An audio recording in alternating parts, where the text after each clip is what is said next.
তুমি দেখা পাব খাওয়াতে পাপ শুওঁতে পাপ সমস্ত জগতখিনি কলিযুগত পাপে পাপ পাপে পাপ এই পাপৰ পৰা পৰিত্ৰাণ আমি কেনেকৈ পাম পৰিত্ৰাণ পাওঁ উপায় কি দিছে এই পাপৰ পৰা উদ্ধাৰ হ'ব পাৰিবা যেতিয়া তোমাৰ মুখেৰে ঈশ্বৰৰ নাম স্মৰণ হ'ব শ্ৰীকৃষ্ণৰ ৰূপটো আপোনাৰ হৃদয়ত স্মৰণ কৰিব তেতিয়াহে আপুনি এই পাপৰ পৰা পৰিত্ৰাণ পাব নহ'লে কিন্তু আমি পাপ সাগৰৰ তলত ডুবাই আছোঁ আৰু এই পাপ গুচৰ কাৰণে একমাত্ৰ উপায় নাহি আমাৰ ধৰ্ম হৰি কীৰ্তন তপৰ হৰি কীৰ্তনৰ বাহিৰে কিন্তু বেলেগ গতিত পাপ আমি খণ্ডন কৰিব নোৱাৰোঁ এইটো সিদ্ধান্ত কৃষ্ণ কথাইহে পাপ খণ্ডন কৰিব পাৰে আমাৰ বস্ত্ৰ এটাই কাপোৰ এটাই লেতেৰা হ'লে আমি তাক কিহেৰে চাফা কৰোঁ চাবোন চচৰা মাৰি ভাল ভাল নিৰ্মা আনি আমি তাক চাফা কৰোঁ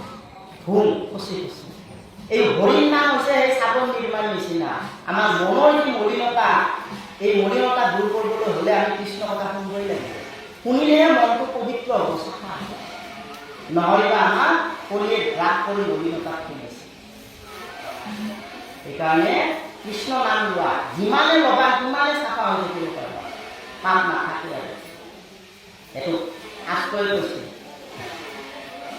গুচকত প্ৰথমে কৰা হৰি হৰি ভোগ আমাৰ শৰীৰত যি পাপ আছে সেই পাপ গুচবলৈ হ'লে প্ৰথমে ঈশ্বৰৰ নাম স্মৰণ কৰিব লাগিছে আমি শাস্ত্ৰ পাঠ কৰাৰ আগতে আমি ঈশ্বৰৰ নামত ভৰি ধৰি দিছোঁ জয় কৃষ্ণ বুলি জয় হৰি বুলি তাৰমানে আমি পাপটো আগতে ফেৰি লৈছোঁ ঈশ্বৰৰ নাম লোৱা মানে পাপ খণ্ডন কৰা তাৰে পিছতহে আমি ভাগৱত পাঠ কৰিছোঁ বা আপোনাৰ কাৰণে আমি ইচ্ছা প্ৰকাশ কৰিছোঁ প্ৰথমতে ঈশ্বৰৰ নাম স্মৰণ কৰিহে কৰ্ম কৰিব লাগে তেতিয়াহে পৰম মংগলৰ মংগল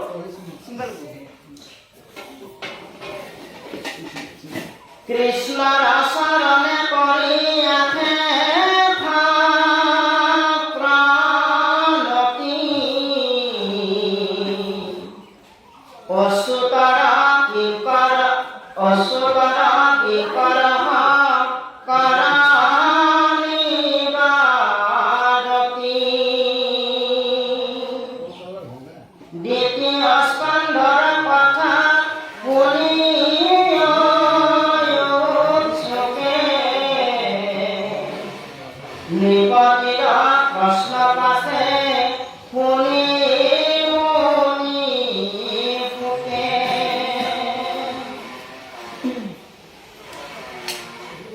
কৃষ্ণৰ চৰণত শতকোটিবাৰ প্ৰণিপাত জনাই আমাৰ শংকৰ গুৰুজনাই এই ভাগৱতখন তৈয়াৰ কৰিছে এই দ্বিতীয় স্কন্ধ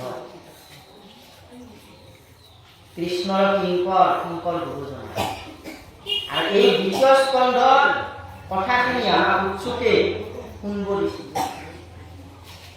প্ৰথম সুকমণিয়ে পৰীক্ষিত 7 দিন 7 ৰাতি এই মহাভাগৱত শুনাইছিল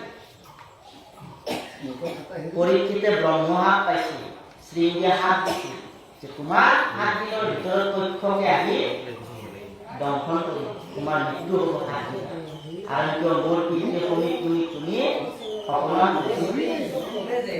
যেতিয়া 7 দিনত মৃত্যু বুলি খবৰ পালে পৰীক্ষিতৰ হাত পালে মোৰ 7 দিনত মৃত্যু হ'ব ব্ৰহ্মহাত খণ্ডৰ মই কেনেকৈ মুক্তি পাম মুক্তি পোৱাৰ উপায় কি উপায় বিশ্ৰী সহস্ৰ ঋষিক নিমন্ত্ৰণ জনালে পৰীক্ষিত ৰজা পৃথিৱীৰ ৰজা পৃথিৱীৰ ৰজা মহান আদিষ্ট আছে ঋষি মুনিবিলাকক নিমন্ত্ৰণ জনে গংগাৰ তীৰত সকলোকে কৈছে যে মই 7 দিন মোৰ হাতত মাত্ৰ 7 দিন সময় এই 7 দিনৰ ভিতৰত মই কেনেকৈ মুক্তি পাম আপোনাৰ সময় উপদেশ দিয়ক কি কৰিলে মই মুক্তি পাম এতিয়া ঋষিমুনিসকলে পৰীক্ষিতক কৈছিল হে পৰীক্ষিত তুমি যজ্ঞ কৰা কোনোবা ঋষিয়ে কৈছে যজ্ঞ কৰা তুমি যজ্ঞ কৰিলে তোমাৰ মুক্তি হ'ব এতিয়া পৰীক্ষিত কৈছে মোৰ হাতত কিন্তু মাত্ৰ 7 দিন 7 দিনৰ পিছত মোৰ মৃত্যু মোৰ মুক্তি পাম তেতিয়া ঋষিমুনিবিলাক কৈছে 7 দিনত যজ্ঞ কৰা সম্ভৱ নহয়। কাৰণ যজ্ঞ কৰিব লাগিলে বহুত যজ্ঞ লাগে, বহুত বস্তুৰ দৰকাৰ হয়। 7 দিনত ইয়াক সম্ভৱ নহয়। আৰু এই ফল পাবও পাৰে নাপাবও পাৰে, তাৰ গেৰাণ্টি নাই। কোনোবা কৈছে তপ কৰা, কোনোবা তপ কৰিলে পাম নে, কৈছে নহ'ব। আমি এইটো সঠিকটো ক'ব নোৱাৰো। তপ কৰিলে ঈশ্বৰক পাব পৰা মুক্তি, নাপাব পৰা।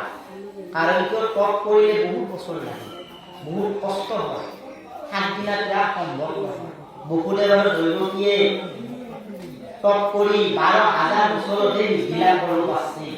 পৰীক্ষিতক কৈছে তোমাৰ 7 দিনত নহ'ব পাৰে। কোনোবা কৈছে পূজা কৰা, পূজা 7 দিনত সম্ভৱ নহয়। এতিয়া শুকমুনিয়ে আহি পৰীক্ষিতক কৈছে যে তুমি চিন্তা নকৰিবা, উপায় আছে। বোলে কি? মহাভাগৱত শুনবা, কৃষ্ণ কথা শুনবা। শুনিলে তুমি 7 দিন নহয়, তুমি 10 মিনিটৰ সময়তে তুমি মুক্তি পাবা। যদি এক জ্ঞান এক চিত্ত মনে কৃষ্ণ কথা শুনা। আৰু এই শুকমুনিয়ে পৰীক্ষিত মহাভাগৱত 7 দিন 7 ৰাতি শুনাইছে। আৰু শুনি পৰীক্ষিতে মুক্তি লাভ কৰিব পাৰিছে, মুক্তি পাইছে। পৰীক্ষিতে মহাভাগৱত কেতিয়া হৈছিল? কলিৰ যুগত, কলিৰ আৰম্ভণি। সেইকাৰণে আমাৰ কলিৰ যুগত এই মহাভাগৱত শুনিলে আমাৰ মুক্তি। আমাৰ মানৱ জীৱনটো 7 দিনৰ নিচিনা। পৰীক্ষিতে যেনেকৈ 7 দিনত মৰিছে, আমিও 7 দিনতে মৰিব লাগিব না, কিন্তু বহুত দিন থাকিব লাগিব। আমি ৰবিবাৰৰ পৰা এইভাগে সোমবাৰ কৰিম, 7 দিন সময় নহয়, 7টা বাৰ নহয়। এই 7টা বাৰতে আমি মৰিব লাগিব। কিন্তু সকলো আবাৰ মঙ্গলবাৰৰ দিনা মৰিব, আবাৰ বুধবাৰে মৰিব, আবাৰ ৰবিবাৰে মৰিব। আমাৰো সময়টো 7 দিন, এই 7টা বাৰত মৰিবই লাগিব। সেইকাৰণে কৈছে ঈশ্বৰে পৰীক্ষিতৰ পৰাই বাৰবিলাক আছে যে আমাৰ জীৱনটো 7 দিন। সেইকাৰণে সময় থাকোঁতে